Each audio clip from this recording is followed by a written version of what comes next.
Okay जी, तो आज की वीडियो के अंदर हम लोग देखने लगे हैं border line conditions in newborn. ये बॉर्डर लाइन कंडीशंस क्या होती हैं, ठीक है, कितनी किस्म की होती हैं, ठीक है। होती तो बहुत किस्म की हैं, लेकिन हम लोगों ने कुछ स्पेसिफिक बॉर्डर लाइन कंडीशंस को देखना है, ठीक है, जो कि मोस्ट इंपॉर्टेंट है। उसके अलावा हम लोग देखेंगे कि वो क्यों होती हैं, ठीक है, और कितने पीरियड तक होती हैं। ये तमाम की तमाम चीज़ों को आज हम डिस्कस करने लगे हैं। सबसे पहले है जी, what are border line conditions. तो जनाब, जब बेबी की बर्थ होती है, जब वो मदर के जो है वो इंट्रा यूट्राइन लाइफ गुजार के हमारे पास इस वर्ल्ड में आता है, तो उसके अंदर डिफरेंट किस्म की चेंजेस आती हैं उस बेबी के अंदर, ठीक है। तो वो चेंजेस जो सी होती हैं उनको स्टडी करते हैं हम लोग, और उसी चीज़ को हम लोग बोलते हैं बॉर्डर लाइन कंडीशंस, ठीक है। बॉर्डर लाइन कंडीशंस की आपको समझ आ गई है। ये वो चेंजेस हैं जब एक न्यू बॉर्न की बर्थ होती है और जो है इन्वायरमेंट चेंज होता है, उसकी वजह से जो इन्वायरमेंट के साथ वो अपने आप को एडजस्ट करता है, उसके लिए उसकी बॉडी डिफरेंट चेंजेस अपने अंदर लाती है। उन चेंजेस को हम लोग क्या बोलते हैं, बॉर्डर लाइन चेंजेस या बॉर्डर लाइन कंडीशंस, ठीक है। बॉर्डर लाइन चेंजेस या बॉर्डर लाइन कंडीशंस के अलावा इसको हम लोग ट्रांजिएंट या ट्रांजिशनल या फिजियोलॉजिकल चेंजेस भी बोलते हैं। डिफरेंट नाम है, ठीक है, इन्हीं चीज़ों के, ठीक है। आइए देखते हैं ये होती क्या है। डिफरेंट किस्म की कंडीशंस होती हैं, ठीक है। कुछ हमारे पास स्किन के रिलेटेड होंगी, कुछ रिस्पायरेटरी ट्रैक के रिलेटेड होंगी, और कुछ हमारे पास किसी तरह मेटाबॉलिज्म के रिलेटेड होंगी। वो तमाम की तमाम हम लोग डिस्कस करने लगे हैं, ठीक है। अब ये लिस्ट है जनाब, आपको स्क्रीन के ऊपर नज़र आ रही होगी। ये तमाम के तमाम चेंजेस एक न्यू बॉर्न के अंदर होते हैं जब वो पैदा होता है। लेकिन यहाँ पे एक बात याद रखने की है कि ये तमाम के तमाम चेंजेस तो होते हैं, लेकिन इनकी सवेरिटी और इनका हमारे पास होना तमाम के तमाम का ये ज़रूरी नहीं है। मिसाल के तौर पे कोई बेबी है, उसके अंदर एक दो कंडीशंस हमें शो हुई हैं, या तीन चार हुई हैं, या पाँच छः हुई हैं, ठीक है। इस तरह ये वेरी करता है एक बच्चे से दूसरे बच्चे के अंदर, ठीक है। तो आइए हम लोग इनको एक एक करके स्टडी करते हैं। पहली नंबर पे है जी हमारे पास फर्स्ट ब्रीथ और ट्रांजिएंट हाइपर वेंटिलेशन। उसके बाद है जी फिजियोलॉजिकल एरोथीमा। उसके बाद टॉक्सिक एरोथीमा। उसके बाद है जी फिजियोलॉजिकल जॉन्डिस, ठीक है। उसके बाद transient hyperthermia, physiological loss of primary body weight, और transient feature of kidney function. उसके बाद ट्रांजिएंट पॉलीसाइथीमिया और सेक्सुअल क्राइसिस, और लास्ट पे है फिजियोलॉजिकल डिस्पेप्सिया। इनका हम लोग एक एक करके देखते हैं ये क्या चीज़ है और क्यों है। सबसे पहले है जी हमारे पास first breath and transient hyperventilation. पहली सांस जनाब, जब बच्चा लेता है पहली सांस इस दुनिया के अंदर आके, ठीक है। कौन सी चीज़ बच्चे को पहली सांस लेने पर मजबूर करती है? पहले तो आप लोगों को ये पता होना चाहिए कि इंट्रा यूट्राइन लाइफ के अंदर बच्चे के लंग्स क्या कर रहे होते हैं। बच्चे के लंग्स के अंदर जनाब गैसेस एक्सचेंज नहीं हो रहा होता, ऑफ कोर्स। उसके अंदर एमनियोटिक फ्लूइड भरा होता है, ठीक है, ताकि उसकी जो है वो मेंटेन किया जाए शेप को, ठीक है। उसके अंदर डिफरेंट किस्म के फ्लूइड मौजूद होते हैं जब बेबी इंट्रायूट्राइन लाइफ में होता है। तो जब बेबी बाहर आता है जो है वो इन्वायरमेंट के अंदर, एक्सटर्नल इन्वायरमेंट के अंदर, तो डिफरेंट किस्म के चेंजेस होते हैं। सबसे पहला तो होगा कि उसके अंदर जो लंग्स का फ्लूइड है वो हमारे पास उसकी प्रोडक्शन रुक जाएगी। इसके बाद फर्स्ट जो है वो ब्रीदिंग स्टार्ट होगी। उसको इनिशिएट कौन सी चीज़ करती है, ये जो है ना डिफरेंट स्टेप मैंने लिखे हैं। सबसे पहले जनाब बर्थ हुई है, उसके बाद मेटाबॉलिक चेंजेस आए हैं, जाहिर सी बात है, एक्सटर्नल एनवायरनमेंट में आया। अब उसको फूड और तमाम की तमाम चीज़ें जो है वो खुद मेंटेन करनी पड़ेंगी, ठीक है। तो मेटाबॉलिक चेंजेस आते हैं, ठीक है। उसके बाद इन मेटाबॉलिक चेंजेस के अंदर एनर्जी यूज़ होती है, ऑक्सीजन यूज़ होती है, जिसकी वजह से ऑक्सीजन की डेप्रीवेशन हो जाती है बॉडी के अंदर। इस स्टेट को हम लोग बोलते हैं हाइपोक्सीमिया। हाइपोक्सीमिया के साथ साथ एक और कंडीशन भी होती है जिसके अंदर कार्बन डाइऑक्साइड बढ़ जाती है। जाहिर सी बात है, ऑक्सीजन लो है तो कार्बन डाइऑक्साइड बढ़ी होगी। इस चीज़ को हम लोग बोलते हैं हाइपरकैप्निया, ठीक है। अब कार्बन डाइऑक्साइड जो है हमारे पास एसिड होता है, ठीक है, जिसकी वजह से हमारे पास ब्लड के अंदर एसिडोसिस हो जाती है। जब एसिडोसिस होती है, एच पॉजिटिव आयन की कंसंट्रेशन बढ़ जाती है। जब एच पॉजिटिव आयन की कंसंट्रेशन बढ़ जाती है, इस चीज़ को रिस्पायरेटरी सेंटर जो है वो सेंस कर लेता है, ठीक है। रिस्पायरेटरी सेंटर हमारे ब्रेन के अंदर मौजूद होता है, ठीक है। वो इस चीज़ को सेंस करता है और हमारे पास स्टिमुलेट करता है ब्रीदिंग के मसल्स को, कि वो ब्रीदिंग को इनिशिएट कराएं, और हमारे पास इस तरह फर्स्ट ब्रीद होती है बच्चे के अंदर। अच्छा, ये जो ब्रीदिंग होती है ना बच्चे के अंदर, ये मुख्तलिफ होती है एज़ कम्पेयर टू हमारे पास जो अडल्ट होते हैं उनके कंपैरिजन में, ठीक है। सबसे पहला चेंज क्या है जी? सबसे पहला चेंज ये है कि जी हाई रिस्पायरेटरी रेट होता है, ठीक है। कितना होता है? अप टू 60 पर मिनट।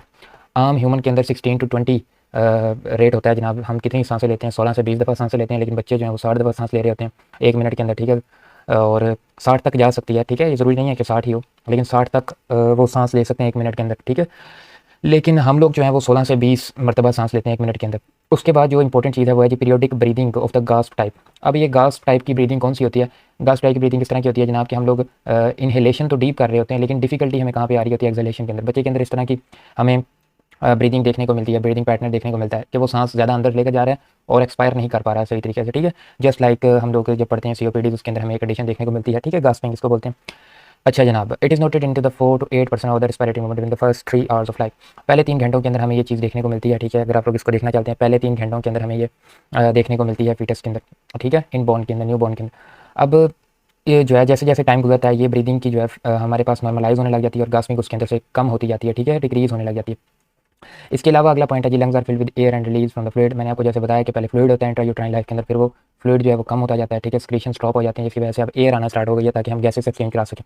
इसके अलावा सबसे इंपॉर्टेंट चीज़ जो होती है वो जो हमारे पास शंट होते हैं, मैं एक सेपरेट वीडियो करूँगा फीटस की सर्कुलेशन के ऊपर, ठीक है। लेकिन अभी आप लोग ये समझें कि हमारे पास शंटिंग होती है, फिजियोलॉजिकल शंटिंग होती है जब इंट्रायूट्राइन लाइफ के अंदर बच्चा होता है। उसके अंदर क्या हो रहा होता है कि हमारे पास ऑक्सीजनेटेड ब्लड डीऑक्सीजनेटेड ब्लड के साथ मिक्स हो रहा होता है डिफरेंट पॉइंट्स के ऊपर, ठीक है। जैसा कि राइट एट्रियम और लेफ्ट एट्रियम के अंदर एक शंट होता है, ठीक है। उसके अलावा पल्मोनरी और अयोटिक आर्टरीज के अंदर हमारे पास एक शंट होता है, ठीक है।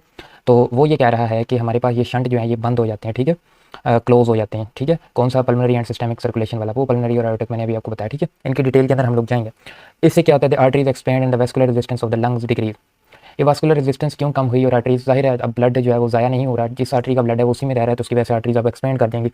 दूसरी चीज़ जी फ्लूइड की कंसंट्रेशन कम हो रही है। जब फ्लूइड की कंसंट्रेशन कम होगी तो जाहिर सी बात है हमारे पास एयर है लंग्स के अंदर फ्लूइड की बजाय, तो हमारे पास रेजिस्टेंस कम हो जाएगी, अब ब्लड आसानी से उधर जा रहा है, ठीक है। पहले लंग्स के अंदर क्या था? फ्लूइड भरा हुआ था, तो जब हमारे पास ब्लड जाता था तो वो रेजिस्ट करता था, वहाँ पे जा नहीं सकता था, ब्लॉकेज होती थी। अब जिस तरह वक्त गुजरता जा रहा है हमारे पास फ्लूइड की कंसंट्रेशन कम होती जा रही है और ईजिली हमारे पास ब्लड फ्लो होता जा रहा है, रेजिस्टेंस कम हो गई है, रेजिस्टेंस, ठीक है। अच्छा जी, on the basis of the pulmonary blood flow increase, इस वजह से जो है वो पल्मोनरी ब्लड फ्लो बढ़ गया, ये बात मैंने आपको बता दी, ठीक है। इसके बाद जनाब हमारे पास थोड़ा सा हम लोग हाइपर वेंटिलेशन को डिस्कस कर लेते हैं। मैंने आपको जैसे कि बताया कि आम ह्यूमन के अंदर हमारे पास 16 से 20 दफ़ा हम लोग रिस्पायरेशन कर रहे होते हैं, लेकिन बच्चों के अंदर हमें एक स्टेट देखने को मिलती है जिसको बोलते हैं hyper ventilation. Hyper mean increase, ventilation mean सांस लेना, ठीक है। हाइपर वेंटिलेशन सांस का ज़्यादा लेना। अच्छा, ये क्यों हो रहा होता है? हमारे पास ये लंग्स जो है हमारे पास मेटाबॉलिक जो नीड होती है बेबी की, उसको पूरा करने के लिए हाइपर वेंटिलेशन कराई जाती है, ठीक है। Increasing amount of air during inspiration, ठीक है। अब ये जो हमारे पास जब बेबी पैदा होता है उसके अंदर स्टेट होती है, क्योंकि वो उसके अंदर इतनी ज़्यादा ऑक्सीजन नहीं होती, बच्चा जो है वो डीऑक्सीजनेटेड होता है, जिसकी वजह से मैंने आपको पहले ही बताया उसके अंदर हमारे पास कार्बन डाइऑक्साइड की कंसंट्रेशन बढ़ जाती है। जब कार्बन डाइऑक्साइड की कंसंट्रेशन बढ़ती है तो क्या होता है? एसिडोसिस हो जाती है, ठीक है। लेकिन जब हम लोग हाइपर वेंटिलेशन करवाते हैं, ज़्यादा से ज़्यादा सांस लेते हैं, कार्बन डाइऑक्साइड ज़्यादा निकालते हैं, ऑक्सीजन ज़्यादा लेते हैं अपने अंदर, ठीक है, तो हमारे पास क्या होता है? जो हाइपर कैपनिक सिचुएशन होती है, यानी कि कार्बन डाइऑक्साइड की मिकदार जो ज़्यादा होती है ब्लड के अंदर, वो कम होकर हाइपोकैपनिक स्टेट बन जाती है, यानी कि जिसके अंदर कार्बन डाइऑक्साइड कम होती है, और ये स्टेट हमारे लिए बहुत ज़्यादा ज़रूरी होती है बच्चे की ग्रोथ के लिए, ठीक है। अब कुछ वैल्यूज़ लिखी हुई हैं, वो कह रहा है जनाब the borderline state will manifest itself in the fact that already 30 minute of the birth this phase was acute adaptation to extrauterine life. वो कह रहा है जनाब 30 मिनट के बाद, बच्चे पैदा होने के 30 मिनट के बाद वो अपने अंदर जो है वो अडाप्टेशन स्टार्ट कर देता है, ठीक है। अडाप्टेशन से मुराद वही पल्मोनरी वाल्व क्लोज हो रहे हैं, हाइपर वेंटिलेशन हो रही है, ठीक है, ज़्यादा से ज़्यादा ऑक्सीजन की डिमांड बढ़ रही है और वो उसको मेंटेन करने के लिए ज़्यादा से ज़्यादा ब्रीदिंग कर रहा है, ठीक है। इस चीज़ को वो कह रहा है जी एक्यूट अडाप्टेशन है जी टू द एक्स्ट्रायूट्राइन लाइफ। आगे वो बता रहा है जी and during the first 2 days the minute pulmonary ventilation of child is 1.5 to 2 time greater than following day. वो कह रहा है कि पहले 2-3 डेज़ के अंदर हमारे पास जो बच्चा होता है उसकी पल्मोनरी वेंटिलेशन से क्या मुराद है? वही वेंटिलेशन जो सांस लेने के मिल को पल्मोनरी वेंटिलेशन यहाँ पे लिखा हुआ है, तो वो हमारे पास 1.2 से 2 टाइम ज़्यादा होती है as compare to following days, यानी कि पहले 3 दिन हमें हाइपर वेंटिलेशन देखने को मिलेगी, उसके बाद नॉर्मलाइज होने लग जाएगी वेंटिलेशन, ठीक है। अच्छा जी, तो आगे बढ़ते हैं। आगे है जी हमारे पास नंबर 2 बॉर्डर लाइन कंडीशन, जो कि है जी हमारे पास फिजियोलॉजिकल एरिथीमा। फिजियोलॉजिकल एरिथीमा के अंदर क्या होता है? हमारे पास सबसे पहले आपको पता होना चाहिए कि बेबी जब पैदा होता है, बेबी की जब बर्थ होती है, तो उसकी स्किन के ऊपर उसकी स्किन जो है वो नॉर्मल ह्यूमन बीइंग की स्किन की तरह नहीं होती, उसके अंदर डिफरेंट चेंजेस होते हैं, ठीक है। उन चेंजेस को हम लोग स्टडी करते हैं, उसके बाद हम एरिथीमा के ऊपर भी आते हैं। अच्छा, जब बेबी की बर्थ होती है स्किन उसकी क्या होती है? साइनोटिक होती है, पेल होती है, ठीक है। मैंने आपको बताया, बार बार बता रहा हूँ, कार्बन डाइऑक्साइड की कंसंट्रेशन ज़्यादा होती है, ठीक है, ऑक्सीजन की कंसंट्रेशन कम होती है, इसलिए हमें साइनोटिक और पेल स्किन देखने को मिलेगी, ठीक है। समवट एटीमेटस, एटीमेटस का क्या मतलब होता है जनाब? उसके अंदर जाहिर सी बात है प्रोटीन की कंसंट्रेशन कम होती है, कहीं कहीं पे हमें सोजिश भी देखने को मिलती है, ठीक है। उसके अलावा जनाब वो कवर होती है किसके साथ? विलस हेयर के साथ या वेलस हेयर के साथ। ये वेलस हेयर क्या होते हैं? इनका दूसरा नाम लेन्यूगो भी होता है। ये लेन्यूगो क्या होते हैं? हम जब बेबी की बर्थ होती है उसकी स्किन के ऊपर हम लोग देखते हैं बड़े छोटे छोटे फाइन किस्म के बाल होते हैं, ठीक है। मैं अभी आपको इसकी पिक्चर भी दिखाता हूँ, तो उन बालों को हम लोग क्या बोलते हैं? लेन्यूगो, ठीक है। अब हमारे पास एक तो लेन्यूगो हमें देखने को मिलते हैं, ठीक है। उसके अलावा हमें क्या देखने को मिलता है? उसके अलावा बड़ी एक मज़ेदार सी चीज़ हमें देखने को मिलती है, वो होती है जनाब वर्नेक्स कैसियोसा। ये वर्नेक्स कैसियोसा क्या होती है? हमारे पास जब बेबी की बर्थ होती है तो उसके ऊपर एक चीज़ी किस्म की लेयर होती है, थिक चीज़ी लेयर होती है, जिसको हम लोग बोलते हैं प्राइमोडियल लुब्रिकेंट। जब बेबी इंट्रायूट्राइन लाइफ के अंदर होता है, ठीक है, उसे उसकी स्किन के ऊपर एक लुब्रिकेंट किस्म की चीज़ होती है, ठीक है। लुब्रिकेंट क्या होता है? वो फ्रिक्शन से बचाता है, ठीक है, प्लेसेंटा के साथ। जब बेबी जो है मूवमेंट करता है प्लेसेंटा के अंदर, तो फ्रिक्शन की वजह से जो है उसको कोई डैमेज ना हो, उसकी वजह से ऊपर एक लुब्रिकेंट होता है, ठीक है, जिसको हम बोल रहे हैं वर्नेक्स कैसियोसा, ठीक है। Which include the exfoliation of epidermis fat and cholesterol. जनाब इसके अंदर हमें एक्सफोलिएशन ऑफ एपिडर्मस फैट और कोलेस्ट्रॉल देखने को मिलता है, ठीक है। ये क्या होती है? मैं अभी आपको उसकी पिक्चर दिखाता हूँ ताकि आपको आइडिया हो। कीवी किस्म का एक मटेरियल होता है, वाइटिश किस्म का, वो बेबी के ऊपर आपको देखने को मिलता है, ठीक है। अब उसके अलावा जब हम लोग ये लुब्रिकेंट क्लियर कर लेते हैं, बेबी की बर्थ हुई, हम लोगों ने क्लियर किया इस लुब्रिकेंट को, जिसका नाम है जी वर्नेक्स कैसियोसा। उसके कुछ देर के बाद, फ्यू आवर के बाद, हमें बेबी के स्किन के अंदर चेंज देखने को मिलता है। उसकी स्किन जो है वो रेडिश कलर की हो जाती है, ठीक है, और साइनोटिक हमें ब्लूइश किस्म का उसका टेंच हो जाता है, उसका कलर हो जाता है, ठीक है। इस चीज़ को हम लोग क्या बोलते हैं, physiological catarrh of the newborn, ठीक है, या इसको हम लोग क्या बोलते हैं, फिजियोलॉजिकल एरिथीमा या एरिथीमा न्यूनाटोरम। बड़े खूबसूरत खूबसूरत से नाम है यार। अच्छा, एरिथीमा क्या होता है जी, रेडनेस हो जाती है स्किन के ऊपर, हमें रेडनेस देखने को मिलती है, इस चीज़ को हम लोग क्या बोलते हैं, erythema. It is express in the first 2 days of the child life and specially characteristic of pre mature baby.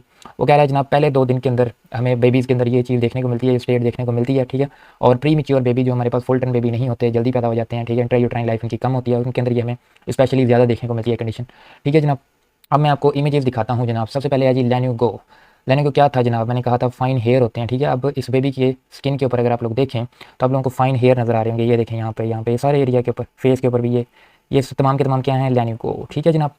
अब आते हैं अपनी अगली इमेज के ऊपर जो क्या है जी, वर्नेक्स कैसियोसा। वर्नेक्स कैसियोसा क्या था, मैंने आपको बताया था, चीज़ी सा मटेरियल होता है ये सारा का सारा, वाइटिश सा चीज़ी सा, ठीक है। ये तमाम का तमाम क्या है, ये लुब्रिकेंट होता है बेबी का इंट्रायूट्राइन लाइफ के अंदर, ठीक है, इंट्रायूट्राइन लाइफ के अंदर। तो जब ये बेबी की बर्थ होती है तो ये उसके ऊपर मौजूद होता है, ठीक है, आपकी स्किन के ऊपर आपको नजर आ रहा है। तो इसको जब हम साफ़ कर लेते हैं तो हमें जो है वो बेबी की स्किन के अंदर एक और चेंज देखने को मिलता है, जो कि होता है एरोथीमा, जिसको हम कहते हैं रेडिश स्किन हो गई, ये बच्चा लाल लाल हो जाता है, ठीक है।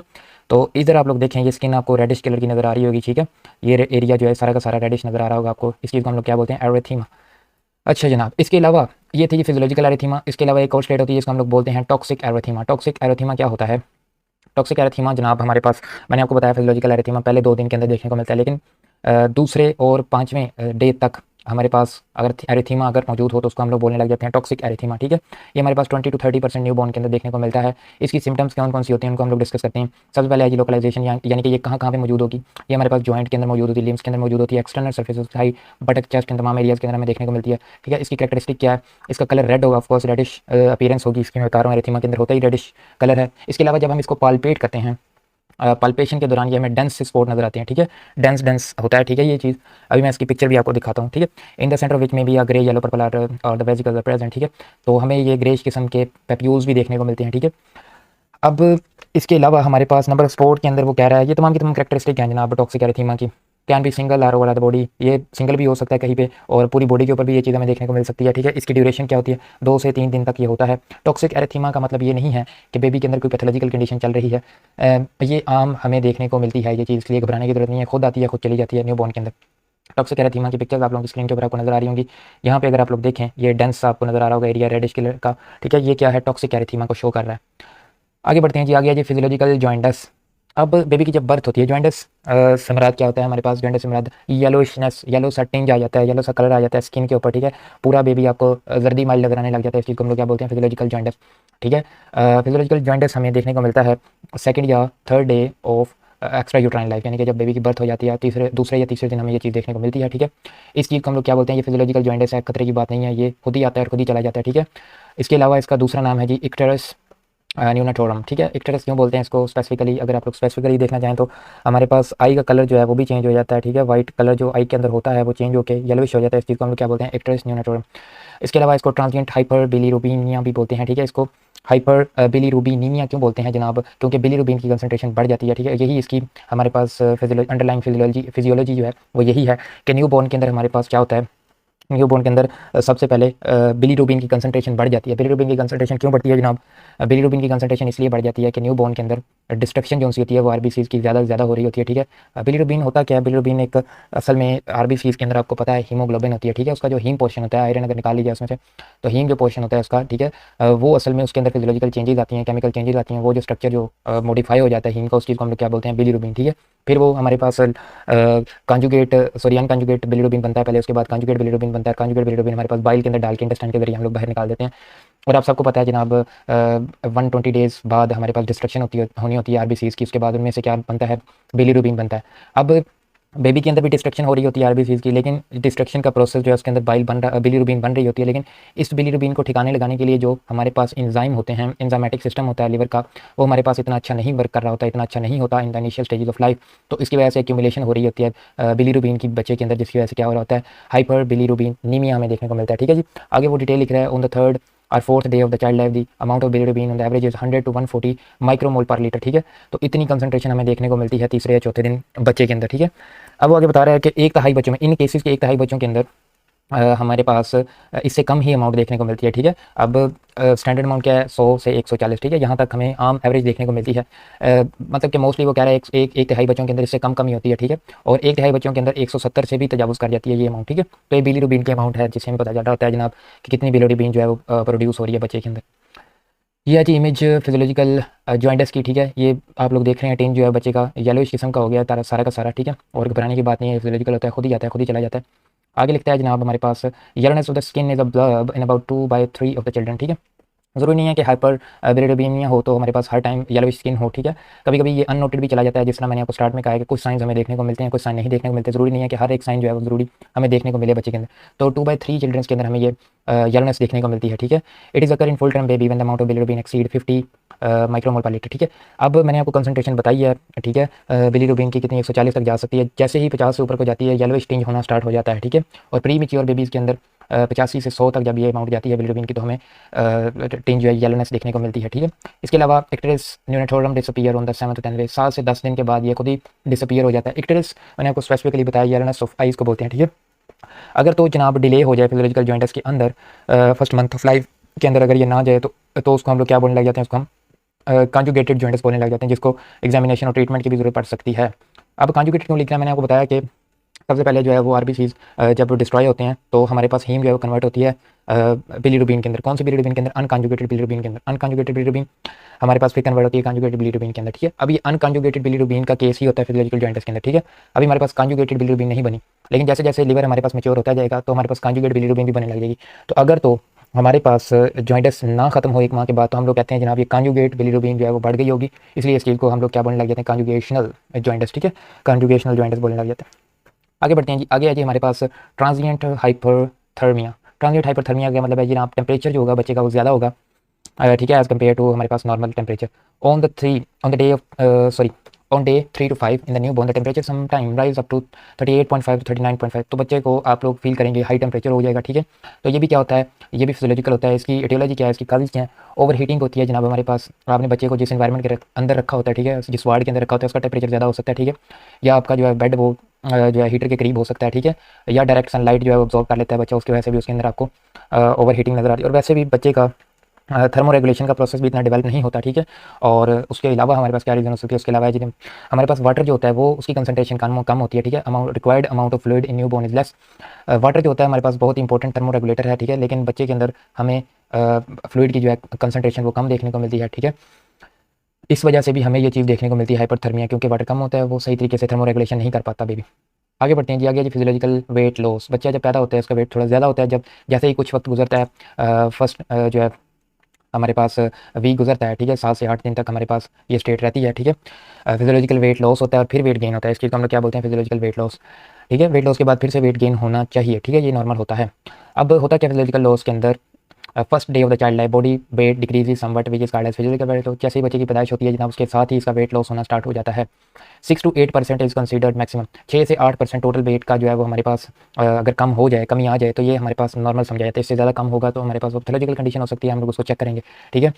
वो कह रहा है जनाब ये प्रोसेस 3rd वीक तक हमारे पास चलता रहता है और 7 से 8वें डे के अंदर जो हमारे पास वेट होता है न्यू बोर्न का वो रीस्टोर हो जाता है, ठीक है। तो ये पूरा प्रोसेस जो है वेट लॉस का और वेट गेन का 7-8 दिन का होता है, ठीक है। तो 7वें से 8वें दिन तक हमारे पास दोबारा से वेट को रीस्टोर कर लिया जाता है। लेकिन ये केस आइडियल केस है और ये आइडियल केस हमारे पास 5 में से 1 बच्चों के अंदर देखने को मिलता है, ठीक है। 1/5 ऑफ द चिल्ड्रंस के अंदर ये आइडियल केस देखने को मिलता है, जिसके अंदर 7 से 8 डेज़ के अंदर हमारे पास वेट गेन दोबारा से हो जाता है। लेकिन हमारे पास क्या होता है, अदर केसेस के अंदर क्या होता है, मैक्सिमम केसेस के अंदर हमारे पास क्या होता है, सेकंड वीक के अंदर दूसरे हफ्ते तक वेट जो है वो मेंटेन होने में इतना टाइम लग जाता है, ठीक है। इस चीज़ को हम लोग क्या बोलते हैं, डिलेड टाइप, ठीक है। और बहुत रेयर होता है कि हमारे पास तीसरा वीक भी इन्वॉल्व हो जाए, तीसरे वीक तक जो है वो बच्चा वेट को मेंटेन करता रहे, ठीक है। दोबारा से उसकी वेट की रिस्टोरेशन होती है, तीसरे वीक तक ये कहानी चली है। तो ये भी नॉर्मल होता है लेकिन ये बड़ा रेयर होता है, ठीक है। इसके बाद अगर हमारे पास सही तरीके से वेट गेन नहीं हो रहा बेबी का तो ये पैथोलॉजिकल कंडीशन होगी। आगे वो लिखता है जनाब फिजियोलॉजिकल वेट लॉस के फैक्टर्स कौन कौन से हैं, क्यों हमें ये वेट लॉस देखने को मिलता है। सबसे पहले लिखता है जनाब, in the first day the child is small amount of mother milk with the loss of large amount of energy since immediately after birth all the organic system working. ठीक है जनाब, इसके कहने का मतलब ये है जनाब कि जब बेबी पैदा होता है तो मदर से उसे जो है वो मिल्क मिलता है, वो हमारे पास बहुत थोड़ा सा मिल्क होता है एज़ कम्पेयर टू एनर्जी जो उसको यूटिलाइज करके जो वो मिल्क हासिल करता है। ज़ाहिर सी बात है उसके मसल्स यूज़ होते हैं, उसके डिफरेंट ऑर्गन्स यूज़ आ रहे होते हैं। ठीक है, एनर्जी ज़्यादा यूज़ हो रही होती है, जिसकी वजह से क्या होता है, एनर्जी जो है वो डिफरेंट सोर्सेज से लेना स्टार्ट कर देता है बेबी, जिसकी वजह से हमारे पास वेट लॉस देखने को मिलता है। फर्स्ट पॉइंट हमारे पास ये हो गया। इसके अलावा हमारे पास वो कहता है 3/4 of the lowest body weight associated with the perspire ratio in sensibles. इसका क्या मतलब है? इसका मतलब ये है कि हमारे पास वाटर का लॉस हो रहा होता है और हमें फील भी नहीं हो रहा था। वाटर का लॉस कहाँ कहाँ पे हो रहा होता है, जिसकी वजह से जाहिर है पानी जब बच्चे में से कम होता जाएगा तो जाहिर है ओवरऑल वेट भी कम हो जाएगा। कहाँ कहाँ पे वो लॉस हो रहा होता है? एक तो फ्लूइड रेस्पिरेटरी सिस्टम हमारे पास जो है वो हेल्प आउट कर रहा होता है इस चीज़ के अंदर। रेस्पिरेटरी सिस्टम के जरिए हमारे पास वेट लॉस हो रहा होता है, वाटर लॉस हो रहा होता है, जिसकी वजह से ओवरऑल वेट लॉस हो रहा होता है। ठीक है, इसके अलावा स्किन के अंदर हमारे पास आपको पता है डिफरेंट स्वेट ग्लैंड्स होते हैं। ठीक है, हमारे पास वो क्या करते हैं, वहाँ से भी हमारे पास वेट लॉस हो रहा होता है with the help of water. ठीक है, एक्चुअल में वाटर जा रहा होता है जिसका इफेक्ट हो रहा है ओवरऑल वेट के ऊपर। Last but not the least the excretion of urine meconium. Meconium क्या होता है जनाब? मिकोनियम होता है फर्स्ट जो पीसेस करता है बच्चा उसको हम मिकोनियम बोलते हैं, और यूरिन जो बच्चा करता है उसके ज़रिए भी वेट लॉस हो रहा होता है। ठीक है, और अम्बिलिकल कॉर्ड जो होती है वो हमारे पास सूख जाती है। ठीक है, उसका जो ज़ख्म होता है वो हमारे पास सूखता है, जिसकी वजह से हमें क्या देखने को मिलता है, वेट लॉस देखने को मिलता है। और अम्बिलिकल कॉर्ड भी फॉलो हो जाती है, जब बेबी बर्थ होता है उसके की बर्थ होती है उसके साथ अम्बिलिकल कॉर्ड मौजूद होती है, लेकिन बाद में वो फॉलो हो जाती है, जिसकी वजह से हमें क्या देखने को मिलता है, वेट लॉस। तो डिफरेंट काजेज़ हैं। ठीक है, फिजियोलॉजिकल वेट लॉस के। इसके अलावा जी हमारे पास transient feature of kidney. Transient feature of kidney से क्या मुराद है जनाब? ट्रांजिएंट फीचर ऑफ किडनी से मुराद ये है कि किडनीज़ जो सी बेबी की होंगी उसके अंदर हमें डिफरेंस देखने को मिलेगा एज़ कम्पेयर टू एडल्ट। कौन कौन सी चीज़ें देखने को मिलेंगी, कौन कौन सी बॉर्डरलाइन कंडीशंस देखने को मिलेंगी? सबसे पहले हमें एनूरिया देखने को मिलता है। एनूरिया का मतलब होता है जनाब एब्सेंस ऑफ यूरिनेशन। ठीक है, जब बच्चा पैदा होता है तो 12 घंटे तक उसे पेशाब नहीं आता। ठीक है, इस चीज़ को हम लोग क्या बोलते हैं, एनूरिया, और ये फिजियोलॉजिकल होती है, नॉर्मल होती है। और 20% केसेस के अंदर 24 घंटे के बाद जो है यूरिनेशन स्टार्ट होती है। ठीक है, तो ये बिल्कुल नॉर्मल होती है। उसके अलावा ओलिगो यूरिया देखने को मिलता है। ओलिगो यूरिया का मतलब होता है, ओलिगो यूरिया का मतलब होता है decrease in amount of urine, यानी कि यूरिन की मिकदार जो है वो कम होती है as compare to normal value of urine. ठीक है, पहले 3 दिन तक ये यूरिन बहुत ही कम आ रहा होता है बेबी के अंदर। ठीक है, आगे वो लिखता है जी to determine the required amount of daily volume of urine in the full term baby, यानी कि बेबी जो है वो प्री मैच्योर नहीं है, तो फर्स्ट वीक के अंदर अगर आप लोग देखना चाहते हैं कितना बेबी का यूरिन आएगा तो ये फार्मूला है जनाब हमारे पास आपकी स्क्रीन के ऊपर आपको नजर आ रहा होगा। आप लोग 6 से 8 ml को मल्टीप्लाई कर सकते हैं कितने दिन का बेबी है, और उसको मल्टीप्लाई करें जितनी वेट है बेबी का, तो हमें अमाउंट आ जाएगी यूरिन की कि कितना यूरिन होना चाहिए बेबी का। ठीक है, आगे जनाब हमारे पास एल्बुमिन्यूरिया, यानी कि यूरिन के अंदर हमें एल्ब्यूमिन देखने को मिलती है। आम हालात में यूरिन के अंदर हमारे पास प्रोटीन नहीं होती। ठीक है, बच्चे के अंदर प्रोटीन नहीं होती आम हालात में बेबी के अंदर। ठीक है, अडल्ट के अंदर भी और जो है कंडीशंस के अंदर भी, लेकिन जब न्यू बॉर्न होता है, न्यू बॉर्न के अंदर हमें ये अमाउंट बहुत ही सिग्निफिकेंटली देखने को मिलती है। ठीक है, क्यों देखने को मिलती है? क्योंकि परमिएबिलिटी जो सी होती है वो बहुत ज़्यादा होती है। ठीक है, किडनीज़ के हमें पता है बाउमन कैप्सूल और ग्लोमेरुलस के अंदर जो है वो परमिएबिलिटी जो है वो एक खास लेवल पे होती है, वो अलाउ नहीं करता कि प्रोटीन यूरिन के अंदर आए। लेकिन प्री मैच्योर बेबी के अंदर परमिएबिलिटी जो है वो ग्लोमेरुलर ट्यूब्यूल्स की जो है वो ज़्यादा होती है। ठीक है, उनके एपिथेलियम में फासला होता है, जिसकी वजह से प्रोटीन भी पास हो जाती है, और वो हमारे पास किसका हिस्सा बन जाती है, यूरिन का हिस्सा बन जाती है। आगे है जी the basic of uric acid infarction is the catabolic nature. Uric acid infarction भी देखने को हमें मिलती है, यूरिक एसिड के क्रिस्टल्स जम जाते हैं। ठीक है, किडनीज़ के अंदर। ठीक है, अब ये क्यों होता है, यूरिक एसिड बनता कैसे है? जब हमारे पास सेल्स डिस्ट्रॉय होते हैं। ठीक है, सेल्स की डिस्ट्रक्शन आपको पता है, जब सेल डिस्ट्रॉय होता है उसका साइटोप्लाज्म होता है और उसका न्यूक्लियस होता है।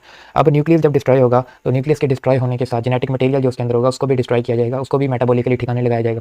अब जब उसको मेटाबॉलिकली हम ठिकाने लगाते हैं तो उसका जो प्रोडक्ट होता है, ठीक है, न्यूक्लिक एसिड का, तो हमारे पास वो क्या होता है, वो यूरिक एसिड की शक्ल में प्रोड्यूस होता है। इसके अलावा हमारे पास जो कैटाबॉलिक नेचर होती है बेबी की, जो न्यू बॉर्न की, ठीक है, मेटाबॉलिज्म जो से हो रहे होते हैं बेबी के अंदर, वो कैटाबॉलिक नेचर के होते हैं, यानी कि ब्रेक डाउन ज़्यादा हो रहा होता है।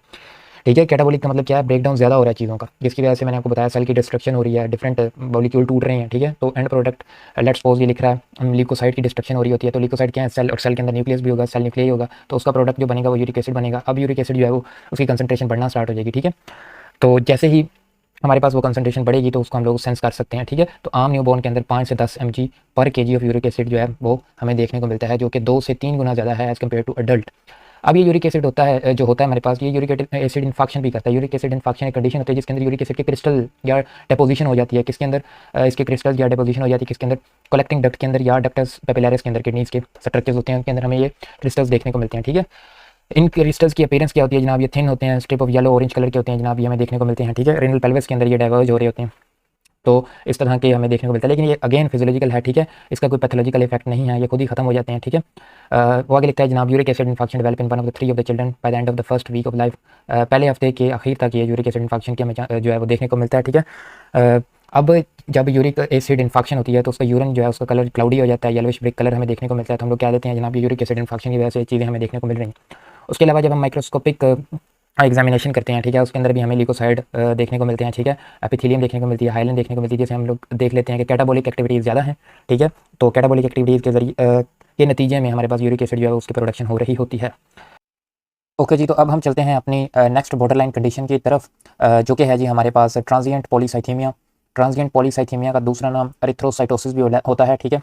एरिथ्रोसाइटोसिस का क्या मतलब है? एरिथ्रोसाइटोसिस से मुराद increase in number of red blood cells और हीमोग्लोबिन, ठीक है। तो हमारे पास जो न्यू बॉर्न होते हैं उसके अंदर हीमोग्लोबिन की मिकदार जो है वो ज़्यादा होती है, ठीक है।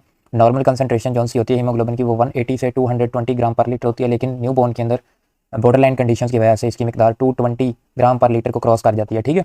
और दूसरी तरफ जब हम रेड ब्लड सेल्स को काउंट करते हैं, हेमाटोक्रिट देखते हैं, ठीक है, उसकी मिकदार भी ज़्यादा होती है। नॉर्मल जो होती है वो हमारे पास 0.55 से लेकर 0.65 तक होती है, ठीक है। लेकिन न्यू बॉर्न की बॉर्डरलाइन कंडीशंस की वजह से हमारे पास ये मिकदार 0.65 से बढ़ जाती है, ठीक है। तो ये होती है हमारे पास transient polycythaemia. It develops in 2 to 5% of full term new born. एक जो फुली मैच्योर बेबी होता है जिसने पूरी इंट्रायूट्राइन लाइफ को गुजारा होता है, ठीक है, पीरियड उसका मुकम्मल होता है, उन केसेस के अंदर हमें 2 to 5% केसेस के अंदर हमें पॉलीसाइथीमिया देखने को मिलता है, जबकि प्री मैच्योर बेबी के अंदर इस तरह की कंडीशन देखने को ज़्यादा मिलती है, ठीक है। 15% केसेस के अंदर हमें ये कंडीशन देखने को मिलती है। आगे बढ़ते हैं जी, आगे हमारे पास सेक्सुअल क्राइसिस या सेक्स रिलेटेड बॉर्डरलाइन कंडीशंस, ठीक है। तो इसके हवाले से हम लोग चीज़ों को देखेंगे। सेक्सुअल क्राइसिस या सिनकाइनोजेनेसिस, हार्मोनल क्राइसिस भी इनको हम लोग बोलते हैं, ठीक है। ये हमारे पास 70% केसेस के अंदर हमें देखने को मिलते हैं, ठीक है। और इस तरह के सेक्सुअल क्राइसिस जो है वो मोस्टली गर्ल्स के अंदर देखने को मिलेंगे, ठीक है। ये गर्ल्स रिलेटेड बॉर्डरलाइन कंडीशन है, ठीक है। सबसे पहला है जी डिस्क्रिमिनेटिव वल्वोजिनाइटिस, ठीक है। इसके अंदर क्या होता है, हमारे पास बेबी गर्ल की वजाइना में से हमें ग्रे वाइट डिस्चार्ज होता हुआ दिखाई देता है, ठीक है। जो कि दूसरे से तीसरे दिन के अंदर अंदर जो है वो ख़त्म हो जाता है, ठीक है। पहले फर्स्ट डे से थर्ड डे तक ये हमें देखने को मिलता है, ठीक है। और आस्ता आस्ता ये कम होता होता डिसअपीयर हो जाता है। ये फिजियोलॉजिकल होता है, ठीक है। इसके बाद अगला है जी एंगॉर्जमेंट ऑफ मैमलरी ग्लैंड या फिजियोलॉजिकल मेस्टोपैथी, ठीक है। इसके अंदर क्या होता है, इस कंडीशन के अंदर हमारे पास ये कंडीशन सेक्स हार्मोन्स की वजह से होती है, जो कि मदर के प्लेसेंटा से इंट्रायूट्राइन सर्कुलेशन के अंदर आ जाते हैं, ठीक है, क्रॉस करके, और ये बेबी के अंदर आ जाते हैं, ठीक है। जब बेबी की बर्थ होती है तो हमारे पास तीसरे से चौथे दिन हमें ये वाली कंडीशन देखने को मिलती है, जिसको हम लोग बोल रहे हैं फिजियोलॉजिकल मेस्टोपैथी। इसके अंदर क्या होता है, हमारे पास जो मेमलरी ग्लैंड होता है बेबी गर्ल का, ठीक है, वो हमारे पास इंक्रीज़ होना स्टार्ट हो जाता है, उसकी ग्रोथ स्टार्ट हो जाती है, ठीक है। और अप टू 5 to 10 डे तक इसकी मैक्सिमम ग्रोथ हो जाती है, ठीक है, मेमलरी ग्लैंड की। उसके बाद ये ग्रेजुअली डिक्रीज़ होना स्टार्ट हो जाता है, ठीक है, और इस अपने नॉर्मल साइज़ पे पहुंच जाता है, ठीक है।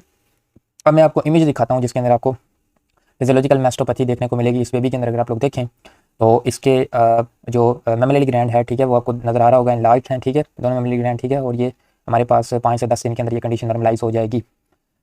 आगे है जी हमारे पास साइंस ऑफ फिजियोलॉजिकल मेस्टोपैथी को हम लोगों ने दूसरी किसी बीमारी से अगर डिफ्रेंशिएट करना हो तो हम मेस्टोपैथी को जब देखते हैं तो उसके अंदर हमें क्या देखने को मिलता है कि मेस्टोपैथी के अंदर हमारे पास जो नेचुरल कलर होता है स्किन का वो मेंटेन रहता है, ठीक है। हमारे पास एनलार्ज जो हमारे पास वो हैं ग्लैंड्स हैं, मेमलरी ग्लैंड है, और उनका कलर, स्किन का कलर जो है वो सेम ही रहता है। थोड़ी सी हमें हाइपरेमिक कंडीशन देखने को मिलेगी, ठीक है। उसके अलावा दोनों हमारे पास मेमलरी ग्लैंड इफेक्ट होते हैं इक्वली, ठीक है। सिमेट्री देखने को मिलती है, ठीक है। यहाँ पे पिक्चर के अंदर भी आप लोग देखें तो सिमेट्री देखने को आपको मिल रही होगी, ठीक है। और डायमीटर जो होता है हमारे पास मेमलरी ग्लैंड का वो ऑलमोस्ट 1.5 से 2 सेंटीमीटर तक ही बढ़ता है, इससे ज़्यादा नहीं बढ़ता, ठीक है। अब आगे वो लिखता है जनाब, जब हम इसको इन ग्लैंड्स को प्रेस करते हैं तो इनमें से एक ग्रेइश तक लिक्विड पहले बाहर आता है, उसके बाद वो मिल्की लिक्विड के अंदर कन्वर्ट हो जाता है, ठीक है। मिल्की इन कलर होता है जो उसमें से ग्लैंड में से सिक्रीशन निकल रही होती है, ठीक है। और इस की कंपोजिशन जो सी होती है वो क्लोस्ट्रम से मिलती है। क्लोस्ट्रम क्या होता है? Colostrum is the first milk of mother, ठीक है। तो उसके साथ इसकी कंपोजिशन मिलती है, ठीक है।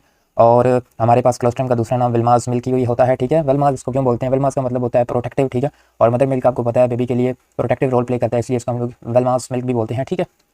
आगे बढ़ते हैं जी, सेक्सुअल क्राइसिस नंबर 3 है हमारे पास मेट्रोरेजिया, ठीक है। मेट्रोरेजिया का क्या मतलब होता है? मेट्रोरेजिया का आम हालात में मतलब होता है कि मेंस्ट्रुअल पीरियड जो है वो नॉर्मली हो रहा है, तो इस चीज़ को हम लोग क्या बोलते हैं? मेट्रोरेजिया, ठीक है। अब जो बेबी गर्ल होती है उसके अंदर क्या होता है कि अप्रॉक्सीमेटली हमारे पास 1 ml ब्लड जो है वो निकलता है बेबी में से थ्रू द सेक्सुअल ऑर्गन्स, ठीक है। तो ये कंडीशन हमें देखने को मिलती है 5वें से 8वें दिन के दौरान बेबी गर्ल में से ये मेट्रोरेजिया की कंडीशन देखने को मिलती है, और ये 1 से 3 डेज तक जारी रहता है। उसके बाद ये खुद ही ठीक हो जाता है, ठीक है। Approximately 5 to 10% girls, baby girls इससे अफेक्ट होती हैं, और ये एक नॉर्मल कंडीशन है। उसके बाद है जी हमारे पास 2 कंडीशंस, एक है जी मिलिया और दूसरी है मिलियरिया, ठीक है जनाब। मिलिया क्या होता है और मिलियरिया क्या होता है, इस चीज़ को डिस्कस करते हैं। हमारी स्किन के ऊपर, ह्यूमन स्किन के ऊपर आप लोगों को पता है 2 किस्म के ग्लैंड्स बहुत इंपॉर्टेंट होते हैं जो कि पाए जाते हैं। नंबर 1 है जी हमारे पास सिबेशियस ग्लैंड, ठीक है। सिबेशियस ग्लैंड हमारे पास स्किन के ऊपर मौजूद होते हैं सिवाय पाम और फीट के, ठीक है। और their function is manifested already in 7th month of intrauterine life. जो हमने देखा था वर्निक्स कैवियोसा, उसके अंदर भी इसका रोल प्ले करता है, ठीक है, सिबेशियस ग्लैंड। और इसके अलावा एक न्यू बॉर्न के अंदर इसका क्या रोल आता है। न्यू बॉर्न के अंदर हमारे पास हम लोग देखते हैं जब बेबी की बर्थ होती है तो उसकी नोज़ की टिप के ऊपर और उसके विंग्स के ऊपर और चीक्स के ऊपर हमें क्या देखने को मिलता है, येलो पिंक डॉट्स देखने को मिलते हैं, ठीक है। इनका साइज़ होता है 1x1 मिलीमीटर, ठीक है। और ये मिलेट ग्रेन यानी कि अनाज के दाने की तरह ये दिखते हैं, ठीक है। और ये होते क्या हैं, ये क्लॉग्ड एक्सक्रीटरी डक्ट्स होती हैं सेबेशियस ग्लैंड की, ठीक है। सेबेशियस ग्लैंड हमारे पास क्लॉग्ड हो जाते हैं जिसकी वजह से हमें क्या देखने को मिलता है, दाने दाने से देखने को मिलते हैं जिनको हम लोग क्या बोल रहे हैं, मिलिया, ठीक है। और ये 2-3 माह में ग्रेजुअली जो है वो ख़त्म हो जाते हैं। इसके ट्रीटमेंट की कोई ज़रूरत नहीं होती, ये फिजियोलॉजिकल होता है, बॉर्डरलाइन कंडीशन होती है, ठीक है। दूसरी चीज़ जो हमारे पास स्किन के अंदर मौजूद होती है वो स्वेट ग्लैंड्स होते हैं, ठीक है। और स्वेट ग्लैंड जो होते हैं जब उनके क्लॉग्ड बन जाते हैं, ठीक है, उनकी डक्ट क्लॉग्ड हो जाती हैं, ठीक है, उसके नतीजे में हमारे पास जो स्ट्रक्चर बनते हैं उनको हम मिलियरिया बोलते हैं, ठीक है। और मिलियरिया का स्ट्रक्चर ड्रॉप ऑफ वाटर की तरह होता है, ठीक है। और इनकी जो फॉर्मेशन होती है ये फोरहेड से स्टार्ट होकर हेड की तरफ जाती है और फिर skin of chest and back की तरफ ये फैल जाते हैं, ठीक है। बच्चों के अंदर जो पर्सपायरेशन का प्रोसेस है वो हमारे पास बहुत एक्टिवली वर्क कर रहा होता है फर्स्ट 2 मंथ के अंदर, ठीक है। और ये बेढंगा सा होता है, ठीक है, रेगुलेटेड नहीं होता। रेगुलेटेड ये कहाँ पे जाके होता है, 7th ईयर की एज तक जाके ये रेगुलेशन में आता है, ठीक है। तो 7 साल लगते हैं बच्चे को सही पर्सपायरेशन को, थर्मो रेगुलेशन के प्रोसेस को अडाप्ट करने में, ठीक है। और आगे अर्ली स्कूल गोइंग जो बच्चा होता है उसके अंदर ये सही तरीके से वर्क कर रहा होता है हमारे पास पर्सपायरेशन का प्रोसेस, थर्मो रेगुलेशन का प्रोसेस। ये 2 इमेजेस हैं, इसके अंदर हम लोगों ने दोनों कंडीशंस को शो किया हुआ है, ठीक है। नंबर 1 सेबेशियस ग्लैंड के क्लॉग्ड की वजह से हमारे पास मिलिया आपको देखने को मिल रहा है और स्वेट ग्लैंड्स की वजह से हमें यहाँ पे देखने को मिल रहा है मिलियरिया, ठीक है। आगे है जी हमारे पास last but not least physiological dyspepsia, ठीक है। फिजियोलॉजिकल डिस्पेप्सिया क्या होता है, फिजियोलॉजिकल डिस्पेप्सिया होता है जनाब ट्रांजिएंट, इसको हम लोग ट्रांजिएंट इंटेस्टाइनल कैटरेक्ट बोलते हैं, ठीक है, ठीक है जनाब। और ये होता क्या है, ये स्टूल का डिसऑर्डर होता है जो कि हमारे पास न्यू बॉर्न के अंदर देखने को मिलता है on 3rd to 4th day of his और हर लाइफ, ठीक है। ये नॉर्मल होता है, ठीक है, और ये वक्त के साथ खुद ही ठीक हो जाता है। इसके अंदर होता क्या है, उससे पहले आप लोगों को ये पता होना चाहिए कि प्राइमोर्डियल फीसिस का दूसरा नाम क्या होता है, मिकोनियम, ठीक है, मैं पहले भी जिक्र कर चुका हूँ। अब मिकोनियम जो होता है हमारे पास ये 1-2 या 3 दिन तक आता रहता है मिकोनियम, ठीक है। मिकोनियम के अंदर हाई कंसंट्रेशन ऑफ आप लोगों को डेड सेल्स देखने को मिलेंगे, ठीक है, इस तरह लिपोसाइड देखने को मिलेंगे। तो डिफरेंट चीज़ें आप लोगों को मिकोनियम के अंदर देखने को मिलेंगी, ठीक है। और वो ब्लैकिश सा कलर होता है उसका, ठीक है। और हमारे पास जैसे ही मिकोनियम खत्म होता है बेबी के अंदर 4th day, let's suppose 4th day के अंदर वो खत्म हो रहा है, तो 4th डे से हमारे पास ट्रांजिशन आती है, चेंज आता है स्टूल के अंदर, ठीक है, जिस चीज़ को हम लोग क्या बोलते हैं, ट्रांजिशनल स्टूल। मिकोनियम से वो क्या बन जाता है, ट्रांजिशनल स्टूल। और ट्रांजिशनल स्टूल की अपनी कुछ कैरेक्टरिस्टिक्स होती हैं, ठीक है। सबसे पहले इसकी फ्रीक्वेंसी बढ़ जाती है। मिकोनियम जो होता है वो हमारे पास थोड़ा थोड़ा आ रहा होता है, ट्रांजिशनल स्टूल की डिस्चार्ज जो है वो फ्रीक्वेंटली हो रहा होता है, ठीक है। और इसकी कैरेक्टरिस्टिक्स क्या है वो देख लेते हैं जनाब। और इसकी कैरेक्टरिस्टिक हैं जी कंसिस्टेंसी, पीसेज जो होती हैं हमारे पास वो उसके अंदर लिक्विड और वाटरी कंसंट्रेशन बढ़ जाती है, ठीक है। और हमारे पास लम्स होते हैं उसके अंदर, क्लॉट्स हमें देखने को मिलते हैं और म्यूकस बहुत ज़्यादा उसके अंदर होता है जिसको हम लोग विजुअली देख सकते हैं, ठीक है। हमारी आइज़ उसको डिफरेंशिएट कर सकती हैं। इसी तरीके से हमारे पास ट्रांजिएंट स्टूल के अंदर हमें क्या देखने को मिलेगा, डिफरेंट कलर्स देखने को मिलेंगे जिसके अंदर white, yellow, light and dark green जो है ये हमें देखने को मिलेंगे। ये 2 साइंस जो है ना इन होमोजेनिटी शो करते हैं, ठीक है, या हेट्रोजेनिटी शो करते हैं स्टूल की। तो ये कैरेक्टरिस्टिक होती है हमारे पास ट्रांजिएंट स्टूल की कि उसके अंदर हमारे पास क्या होता है, हेट्रोजेनिटी होती है, होमोजेनिटी नहीं होती। मिसाल के तौर पे जो स्टूल होगा उसके अंदर हमें डिफरेंट कलर्स देखने को मिलेंगे, ठीक है। आगे जी जब हम माइक्रोस्कोपिकली इसको एनालाइज करते हैं, इस स्पीसीज को एनालाइज करते हैं, उसके अंदर हमें ल्यूकोसाइड्स देखने को मिलते हैं 25 से 30 leucocytes on field view. Field view क्या होता है, जब हम माइक्रोस्कोप के अंदर रख के स्टूल को देखते हैं तो जो हमें लेंस से नज़र आ रही होती है ल्यूकोसाइड्स, जो हमें लेंस से नज़र आ रही होती है इमेज उस स्पेसिमेन की जो हमने लिया होता है उसके अंदर हमें ल्यूकोसाइड 25 से 30 नज़र आ रहे होते हैं और फैटी एसिड और म्यूकस देखने को मिलता है, ठीक है। अब उसके बाद क्या होता है जनाब, the transition stool is released for 2 to 4 days, 2 से 4 दिन तक ट्रांजिशनल स्टूल आती रहती है। उसके बाद ये क्या हो जाती है, होमोजीनस हो जाती है और नॉर्मलाइज हो जाती है, ठीक है। इसका कलर हमारे पास मशी एंड येलो हो जाता है, ठीक है। और ल्यूकोसाइड की कंसंट्रेशन भी कम हो जाती है, 20 से 10 पर फील्ड रह जाते हैं, पर फील्ड ऑफ व्यू रह जाते हैं और फैटी एसिड बिल्कुल खत्म हो जाते हैं और इस तरह बेबी जो है वो नॉर्मलाइज हो जाती है उसकी स्टूल। तो ये थी हमारे पास डिफरेंट बॉर्डरलाइन कंडीशंस जो कि बेबी में देखने को मिलती हैं, ठीक है। और हम लोग मज़ीद वीडियोज़ के अंदर मज़ीद हम लोग पीडियाट्रिक के लेक्चर्स को देखेंगे। थैंक्स अ लॉट, अल्लाह हाफ़िज़।